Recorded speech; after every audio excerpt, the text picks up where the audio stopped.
নমস্কার বন্ধুরা, কেমন আছেন সবাই? আশা করি সবাই খুব ভালো আছেন আর সুস্থ আছেন। মালা অফিসিয়ালের নতুন একটি ব্লগে আপনাদের সবাইকে অনেক অনেক স্বাগত।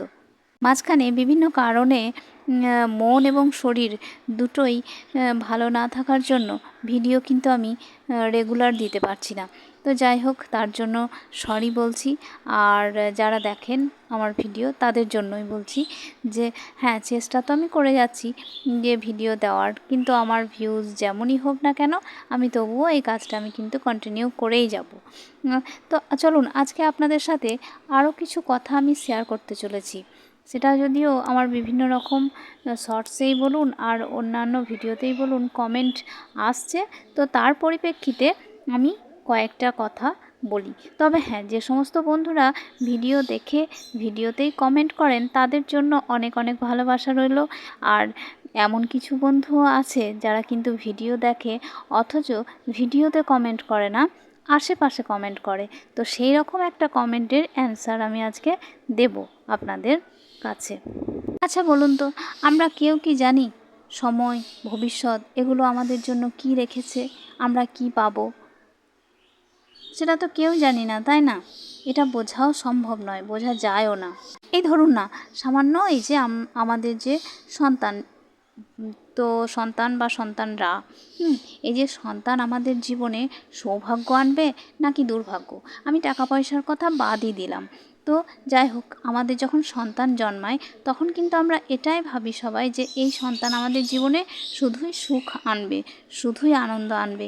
কিন্তু তাই কি হয় সব সময় বলুন তো?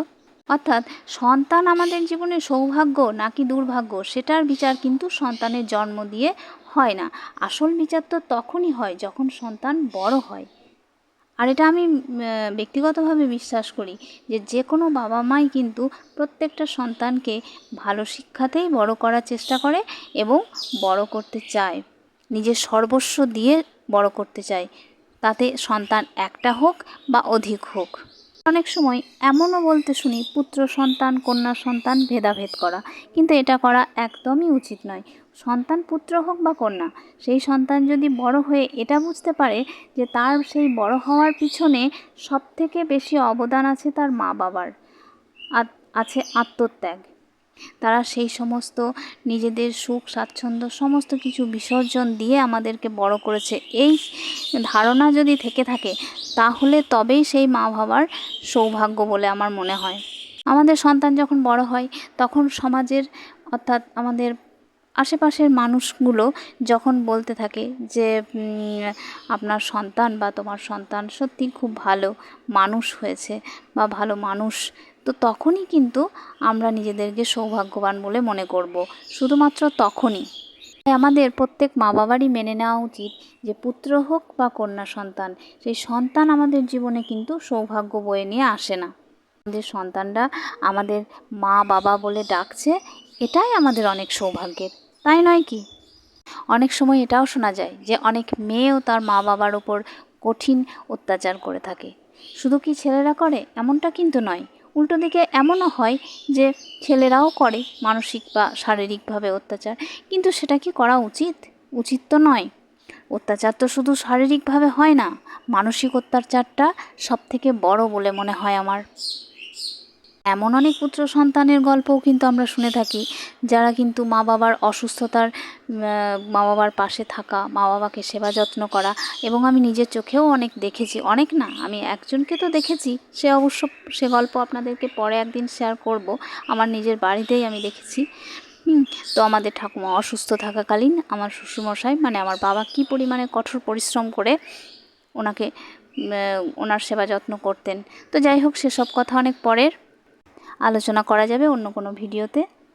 আসলে আমার কথা এটাই যে অনেকে বলছে, তো শুনছি, বা অনেক মা বাবাকেও দেখি অত্যাচারিত, মানে অত্যাচারের শিকার হতে। তো সেগুলো দেখলে খুব কষ্ট হয়, খুব খারাপ লাগে।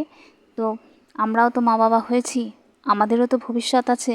তো আমাদের সামনের দিনগুলো কেমন হবে সেটা কিন্তু আমরাও জানি না। তো যাই হোক, তবুও আমরা চেষ্টা তো করতে পারি যে যাতে আমরা ঈশ্বরের কাছে মানে ধন্যবাদ জানাতে পারি যে আমাদের মা বাবাদেরকে সুস্থ রাখার দায়িত্ব দিয়েছে, ভালো রাখার দায়িত্ব আমাদেরকে দিয়েছে, আমরা সেই সুযোগ পেয়েছি। তাহলে সেই সুযোগটা কেন হাতছাড়া করব? অনেক সন্তান তো সেই সুযোগ থেকেও বঞ্চিত থাকে, অনেক আগেই হয়তো মা বাবাকে হারিয়ে ফেলে। তো যাই হোক, সবাই যদিও আমার এই কথাগুলোর মানে বুঝবে কিনা আমি জানি না, তবে আমার তো মনে হয় যে প্রত্যেক সন্তানেরই উচিত তার মা বাবাদেরকে ভালোবাসা মানে কিন্তু প্রচুর প্রচুর অর্থ দেওয়া, অনেক জিনিসপত্র দেওয়া, এটা কিন্তু নয়। ভালোবাসা মানে মানসিক শান্তিটা অনেক আগে। তো যাই হোক, অনেক কথা বলে ফেললাম, তো কিছু মনে করবেন না সবাই। আমি যেহেতু আপনাদের সাথে ব্লগ শেয়ার করি, তার সাথে অনেক কথা শেয়ার করি, তার জন্য আমার মনের একটা ভাবনাও আপনাদের সাথে শেয়ার করলাম। আর আজকে যতটা পেরেছি জানেন, রান্নাঘরের কাজ একটু এগিয়ে রেখেছি। সকাল সকাল কাজ এগিয়ে না রাখলে এখন যে পরিমাণে গরম, সত্যি দুপুর দিকে কাজ করতে ইচ্ছেই করে না। তো তাই জন্য কিছুটা রান্না এগিয়ে রেখেছিলাম, আর তারপর আমি ভাতটা বসিয়ে দিয়েছি। আজকে রান্নাবান্নার কাজটা আমিই করে নিচ্ছি। মা ওদিকে ওপরের ঘরে কিছু কাজ আছে, তো সেগুলো সারবে, আর তারপর পুজো করে মা নামবে। ততক্ষণ আমি যতটা পারবো রান্নাবান্নার কাজ একটু এগিয়ে রাখবো, এটাই আমি ঠিক করে রেখেছি। এদিকে ভাতটাও প্রায় হয়েই গেছে, একে এবার নামিয়ে নেওয়ার পালা। আর প্রথম দিকে আমি মাছ ঝরাতে পারতাম না জানেন, বিয়ের পরপর, তারপর কিন্তু অনেক শিখে গেছি।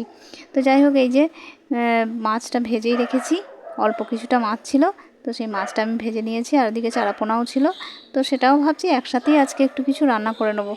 আর এই যে টকও রয়ে গেছে, তো এই টকটাকেও একটু গরম করে নেব।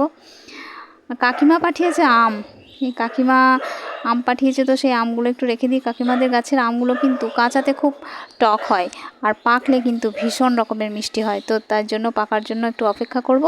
আর তারপর এই দেখুন, একটু ঢ্যাঁড়স ভাজি করেছি, আর একটু ঝোল বানিয়েছি পটল আলু দিয়ে। পটল আলুর ঝোলটা অবশ্য আমার খেতে ভালোই লাগে, সয়াবিন থাকলে সবাই পছন্দ করে। এই যে আমটা রাখলাম ঝুড়ির মধ্যে। তো চলুন, আজকে আরও কিছু কাজ বাকি আছে রান্নাঘরে, সে কাজগুলো আমি সেরে নেব। আর হ্যাঁ, বলি, আমাকে সবসময় এরকম অগোছালোই দেখেন, আসলে সংসারের কাজে ব্যস্ত তো আমি। তবে এটা কখনোই ভাববেন না যে বাড়িতে আমার খুব খারাপ অবস্থায় আমি আছি, মানে আমি এরকমই অগোছালোই থাকি।